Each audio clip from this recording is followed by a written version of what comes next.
engineer. Honorable comedy one Yamana Gumma. You know, call. Okay, engineer. Adam, everywhere the locked off. And when you guys are not here, what happened? No. Okay. No, did I like him again one. you do? No, brother. Natural gang when something should confirm. I'm not going to detail.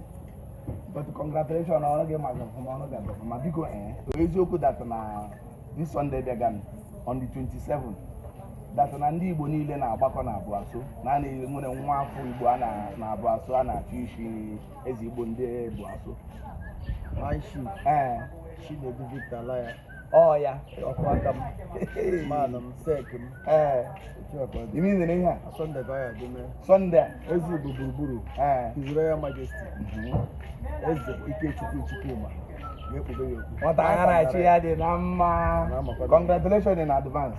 What of days and then calls on Kudufu? I am an eyes and maybe, and I be the negotiation as Buburu. A pattern no and no Shazurike, Ijewenu Pobu. That is a Pobu. His Royal Majesty. Yes. As the Shas. Oh, yeah. Is going on the man who only Gandoga at the hope of way. This man,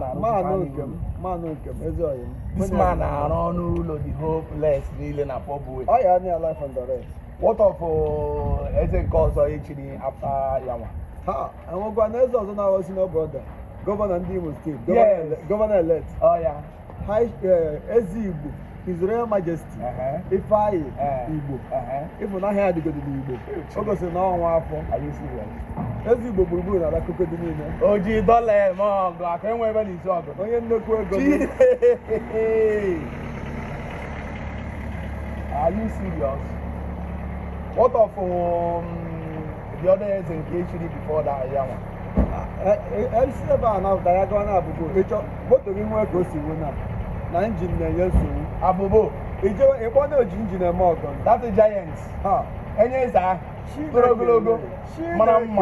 Hey, as the Vitus, His Royal Majesty. You don't know where goes today. I'll say you put the rope engine. Oh, when I came with them, and also a book of the Kelerem Lolly, I want to sing an abode. This woman with a local tracker. Someone I cannot be real yes. I will go. After me, see, but I'm not a sack. If I'll be against him. In your mad, in your master. What of indes and then calls? It's in about the Joe Zembano, who brave number, no? George. Hey, Ezibuna Makuri. Okoroka. I swear. That's a giant, handsome young guy. Everybody working. Oh, I'm not Jumwe or something. I'm not doing it. I'll send me a balik. There's a Konoko. What of the others and calls I have when Kawaro says in Kem now? Man, uncle. You went there, you put on. I don't see you. Ezumo Caribbean. I swear to God. The Opugon King. Engineer, she came and more. Hey, Ora. Ndanukeji Debube. I swear to God. Also to bring I swear to God. His Royal Majesty. Ezib. Oh, yeah, we are Pugon King. You who are like this.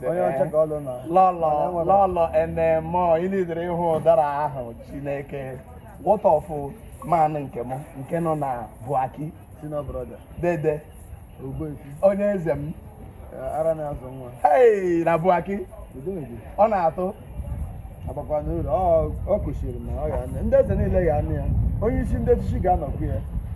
What of Ejike William Mohammed president ọ na-abịa Igbo Union ọ nọghịzi onye anọrọ ya ọ gịga wụ the chairman of the very occasion. I swear to God. Chairman of the very occasion. Ọhamadike gwan ọ kụsiri ya ka nsị gị na ọ na ya onowu ndị Igbo a na-amazi aka na ọwụ na onowu a na-aka ihe Igbo ezuole no ihe a na-eme na Sọnde a na-abịa a na-amakwa n'aka ndị echichi niile ọ bụrụ na ị nọrọ ebe ahụ nọ ya ma ọ nọ n'ụgbọ Jizọs Chineke onye isi ndị echichi ihe onye na-eme na Kodovu a ọ ka akpọbazi na Abiosso ị na-ajụ m Ikenga nọkwa ya wele ndị Igbo nọkwa ya ị na-ajụ ọchịagha ọwa nọ ya ndị a niile nọ chọọ Ikenga sị m obiwa na-eduba ka na mmụ ya nọ n'iru ọwụ onye ekemoko ọwụ dị mara na wee ezigbo mgbọrọgwụ Igbo anọ m dị ala ma ihe mere na iwe wele ga enwere ala fọrọ nụ ndị gọọmenti na-ejiri for something ama akpọrọ gị anyị ghara ịdata ala ego buru ibu ihe ebe 150 ịgwala mechi bụ ike hapụgodonu ndị a mana gị mezie anyị mee kpọwa ego buru ibu kulo dan ka a gago n'ebe m na-aga ngwa dịcha ike